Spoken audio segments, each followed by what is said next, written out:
gómìnà tẹ́lẹ̀ ní ìpínlẹ̀ Ògùn tó tún jẹ́ sẹ́nẹ́tọ̀ tó ń ṣojú agbègbè Ògùn East nílé ìgbìmọ̀ asòfin àgbà l'Àbújá lásìkò yìí, Ọ̀túnba Gbénga Daniel ó mà ti tú àṣírí nǹkan tó ṣẹlẹ̀ láàrin wọn àti gómìnà àná ní ìpínlẹ̀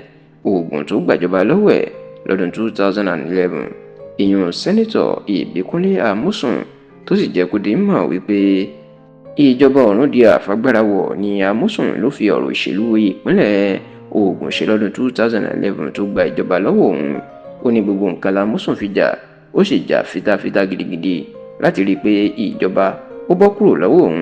wọ́n sì gba ìjọba kúrò lọ́wọ́ ẹgbẹ́ òṣèlú PDP ní ọdún 2011. ẹ rántí wípé lẹ́yìn tí gómìnà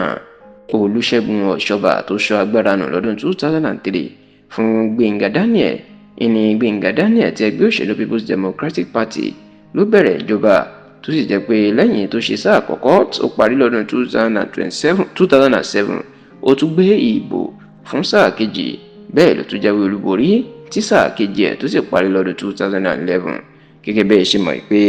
kò sí olóṣèlú tí ó fẹ́ kú nípò tí ò ní fẹ́ kí èèyàn tiẹ̀ tàbí ọmọ ẹgbẹ́ òṣèlú ẹ̀ bọ́ síbẹ̀. eléyìí ló jẹ́ kí Gbénga Daniel kó máa sáré bí ọmọ ẹgbẹ́ òṣèlú PDP àti ẹni tó nífẹ̀ẹ́ sí yóò ṣe di gómìnà lẹ́yìn ẹ̀ lọ́dún 2011. ṣùgbọ́n àwọn tó jẹ́ pé sẹ́nẹ́tọ̀ Ìbíkúnlé Amósùn ti ẹgbẹ́ òṣèlú alátakò èyí ló máa gbéná wojú Gbénga Daniel àti ẹgbẹ́ òṣèlú People's Democratic Party ẹ̀ tó sì jẹ́ pé Amósùn ló padà jáwé olúborí pẹ̀lú bágbára ṣe wà lọ́wọ́ ẹgbẹ́ òṣèlú PDP nípínlẹ̀ Ògùn àti ní Àbújá lókè lọ́wọ́ tó. ṣá o, láti ìgbà náà àárín Gbénga Daniel àti Amósùn ògúnrégé, ọ̀tá sì ni wọ́n nídìí òṣèlú. ṣùgbọ́n ní ọ̀sẹ̀ tí a wà yìí lọ́jọ́bọ̀ tí í ṣe ọjọ́ tọ́sídẹ̀ẹ́ ọ̀sẹ̀ tá a wà nú ẹ̀ yìí, èyí tí í ṣe ọjọ́ kẹwàá oṣù kẹrin ọdún yìí, the 10th of April 2025, ó mà ní Gbénga Daniel ṣàlàyé tó ṣẹlẹ̀ láàrin òun àti Amósùn ní ọdún 2011 tí ètò ìdìbò fẹ́ wáyé. sẹ́nẹ́tọ̀ Gbénga Daniel ní nígbà tí ètò ìdìbò ọ̀hún tó gbóná janjan, níṣe ni ẹni tó jẹ́ alága ìgbìmọ̀ àwọn àgbààgbà ìpínlẹ̀ Ògùn tó jẹ́ onídàájọ́ ní ilé ẹjọ́ àgbáyé ìyún onídàájọ́ Bashiru Ajíbọ́lá ló pe àwọn méjèèjì sínú yàrá tó bá àwọn méjèèjì sọ̀rọ̀ tó sì ló sọ fún Amósùn pé kó lọ fọkàn balẹ̀, òun náà máa ṣe gómìnà ní ìpínlẹ̀ Ògùn, ṣùgbọ́n kó lọ ní sùúrù kó sì dúró de àsìkò tí yóò kàn án. ṣùgbọ́n Gbénga Daniel ó ní Amósùn kò wulẹ̀ dúró de àsìkò ẹ̀, ó ló jà fitafita tó sì padà rí i pé òun di gómìnà. ó ní bámósùn ò bá jà fitafita lásìkò ètò ìdìbò ọdún 2011 ó ló sì máa padà di gómìnà náà nítorí pé àwọn mọ̀ pé ó máa padà kàn án. níbi ayẹyẹ ìfilọ́lẹ̀ ìwé olóògbé Bọ́lá Ajíbọ́lá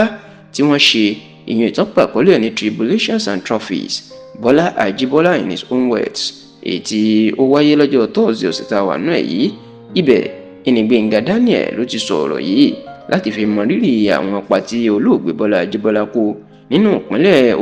ìpínlẹ̀ Ògùn àti nínú òṣèlú ìpínlẹ̀ Ògùn. bẹ́ẹ̀ ló jẹ́ kó di mọ̀ pé ọ̀rọ̀ tí bàbá náà tó bọ̀ wọn àti Amósùn sọ lọ́dún 2011 jẹ́ mánigbàgbé èyí tóun kò lè gbàgbé, tó sì ní ọ̀rọ̀ ọ̀hún ó tún bu omi àláfíà sí agbo òṣèlú ìpínlẹ̀ Ògùn, èyí tí ó lọ́pọ̀ àwọn èèyàn kò mọ ipa tí Bọ́lá Ajíbọ́lá tó kó nígbà náà. nínú ayẹyẹ ìfilọ́lẹ̀ ìwé Ajíbọ́lá tí wọ́n ṣe náà, ìní ààrẹ tẹ́lẹ̀ lórílẹ̀‐èdè yìí olóyè Olúṣẹ́gun Ọbásanjọ́ ló ti jẹ́ alága ọjọ́ náà. bẹ́ẹ̀ làwọn èèyàn pàtàkì pàápàá mínísítà ọ̀rọ̀ ìdájọ́ lórílẹ̀‐èdè yìí amòfin Abdul Lateef Fagbemi lòun náà wà níjókòó lọ́jọ́ náà.